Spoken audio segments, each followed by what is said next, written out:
Hello everyone.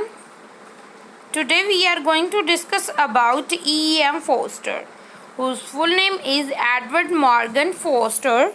We will discuss about his life and also about his works in detail. So let's begin. E.M. Forster. Edward Morgan Forster इनका full name है. इनका birth हुआ था 1 जनवरी 1879 को और death हुई थी 7 जून 1970 को. Was an English novelist, short story writer, essayist and librettist. Many of his novels examine class differences and hypocrisy, including A Room with a View, Howards and A Passage to India. तो इनके जो बहुत सारे novel लिखते थे, ये novels भी लिखते थे, शॉर्ट स्टोरी भी लिखते थे, एसेस भी लिखते थे और लिब्रेटिस्ट भी हैं ये एक. तो ये क्या है जी, अपने नॉवेल्स में क्लास डिफरेंसेस और हाइपोक्रेसी को एग्जामिन करते हैं, शो करते हैं. जैसे इनके नॉवेल्स हैं अ रूम विद अ व्यू जो 1908 में पब्लिश हुआ, होवर्ड्स इन एंड्स 1910 में and a passage to India 1924 में. इस वर्क में इन्होंने क्लास डिफरेंसेस एंड हाइपोक्रेसी की थीम्स को लेकर अपने नॉवेल्स को लिखा है. The last brought him his greatest success. तो इनकी जो ग्रेटेस्ट सक्सेस क्या है जी, ही वॉज नॉमिनेटेड. ये सिर्फ नॉमिनेट किए गए हैं, याद रखना है आपने. ये इनको नोबेल प्राइज़ नहीं मिला, ये सिर्फ नॉमिनेट किए गए हैं नोबेल प्राइज़ इन लिटरेचर के लिए इन 16 डिफरेंट ईयर. अलग अलग 16 ईयर में ये नॉमिनेट किए गए हैं. Forster is noted for his use of symbolism as a technique in his novels. ये अपने नॉवेल्स में सिम्बोलिज्म की जो एक टेक्निक है उसको यूज़ करते थे. तो he has been criticise for his attach to mysticism. मगर इनको क्रिटिसाइज भी किया जाता है बिकॉज इनके जो वर्क्स में बहुत सारे क्रिटिक्स ऐसा मानते हैं कि ये मिस्टिसिज्म से भी अटैच्ड हैं. तो इनका बर्थ हुआ था, हम देख लेते हैं. हेनरी मॉर्गन फोस्टर भी बोलते हैं, बहुत सारे हेनरी मॉर्गन फोस्टर और एडवर्ड मॉर्गन फोस्टर भी बोलते हैं. बर्थ हुआ था 1 जनवरी 1879 को मैरी ले बोन इंग्लैंड में और इनकी डेथ हुई थी 7 जून 1970 को. 91 की एज में इनकी डेथ हुई थी. कहाँ पे हुई थी? कॉन्वेंट्री इंग्लैंड में हुई थी. ऑक्यूपेशन इनका ये राइटर थे, नॉवेल्स लिखते थे, शॉर्ट स्टोरीज लिखते थे और एसेस लिखते थे. एल्मा मीटर इन्होंने कहाँ से एजुकेशन ली थी? किंग्स कॉलेज कैम्ब्रिज से ली थी इन्होंने. तो इनके टाइम ऑफ पीरियड क्या है? 1901 टू 1970. तो कौन कौन से जॉनर्स में काम करते थे? रियलिज्म, सिम्बोलिज्म एंड मॉडर्निज्म में ये काम करते थे, इस जॉनर्स में लिखते थे. सब्जेक्ट क्या क्या क्या लेते थे अपने वर्क्स में? ये क्लास डिवीजन, जेंडर, होमोसेक्सुअलिटी, ये इनके वर्क्स की थीम होती थी, इन पे ये लिखते थे. तो नोटेबल वर्क्स देख लेते हैं E.M. फोस्टर के कौन कौन से हैं. नॉवेल्स हैं, नॉवेल्स की लिस्ट है, देख लेते हैं. Where angels fear to tread 1905, the longest journey 1907, a room with a view 1908, Howards end 1910, A Passage to India 1924, Maurice written in 1913 to 14, published posthumously in 1971. ये नॉवेल्स हैं बाय E.M. फोस्टर. तो short story भी लिखी हैं इन्होंने, जैसे the celestial omnibus and other stories 1911, the eternal movement and other stories 1928, collector short stories 1947, a combination of the above two titles containing The Story of a Panic, The Other Side of the Hedge, The Celestial Omnibus, Other Kingdom, The Curator's Friend, The Road from Coloners, The Machine Stops, The Point of It. ये short story हैं, जैसे और भी हैं. Mister Andrew, coordination, The Story of the Siren, The Eternal Movement, The Life to Come and Other Stories 1972 जो पोस्टमस यानी कि after death publish हुई है.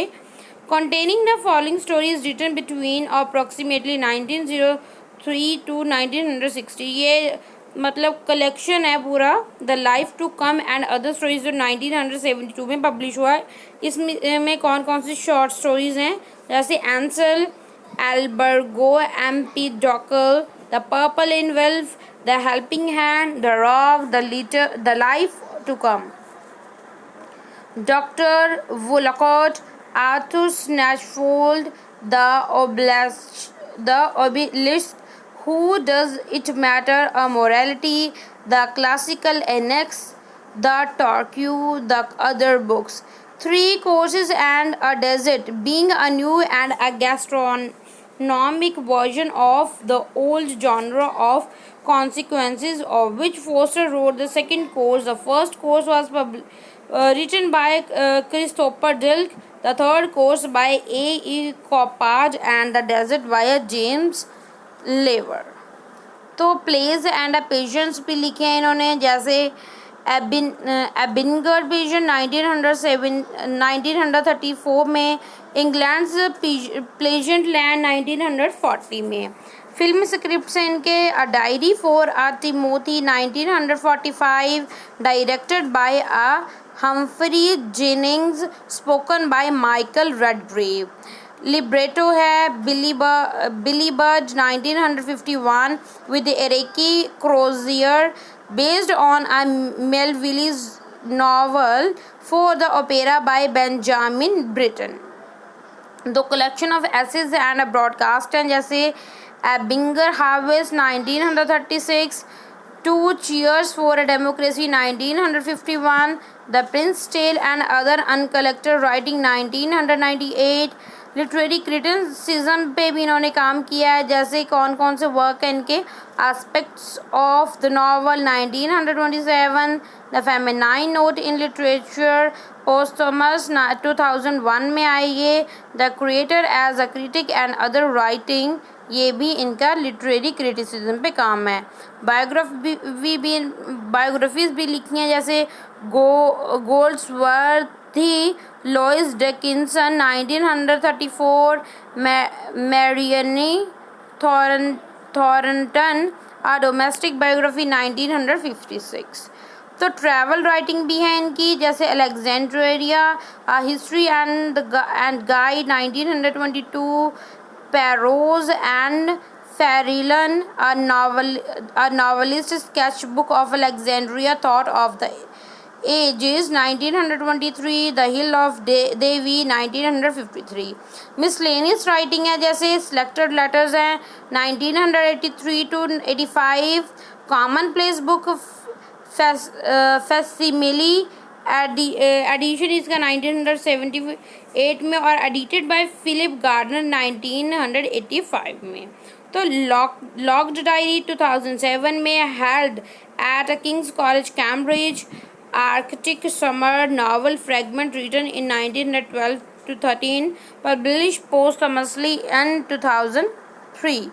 तो कुछ कोट्स हैं बहुत इंपॉर्टेंट हैं जो E.M. फोस्टर की हैं, जैसे how can I tell what I think till I see what I say, if I had to choose between bettering my country and bettering my friend, I hope I should have the guts to betray my country। ये देखो, ये अपने friends को preference देते थे। इनकी line में से हम देख सकते हैं, ये अपने कंट्री से ज़्यादा अपनी फ्रेंड को प्रेफरेंस देते थे। ये बोलते हैं अगर दोनों में से फ्रेंड और कंट्री में से बैटरी यानी कि धोखा देने के बाद, तो वो उस कहते मेरे में वो होना चाहिए, गट्स होने चाहिए अपनी कंट्री को बेट्रे करने के, फ्रेंड्स को नहीं करना। Death destroy a man but the idea of the death saves him. So, two cheers for democracy, one because it admits variety and two because it permits criticism. England has always been disinclined to accept human nature. Unless we remember, we cannot understand. Very nice. जब तक हम याद नहीं रखे तो हम कैसे समझ सकते हैं, ये भी बहुत अच्छी बात बोली है। तो we cast a shadow on something whatever we stand. Spoon feeding in a long run teaches us nothing but the shape of a spoon. तो देखो स्पून फीडिंग अगर हम करेंगे तो बहुत लंबे समय तक तो वो हमें कुछ नहीं सिखाएगा, मगर बस स्पून की शेप ही सिखाएगा। Life is easy to chronicle but bewildering to practice. At night, when the curtains are drawn and the fire flickers, my books attain a collective dignity. तो आज की वीडियो में बस इतना ही। Thanks for watching. God bless you all.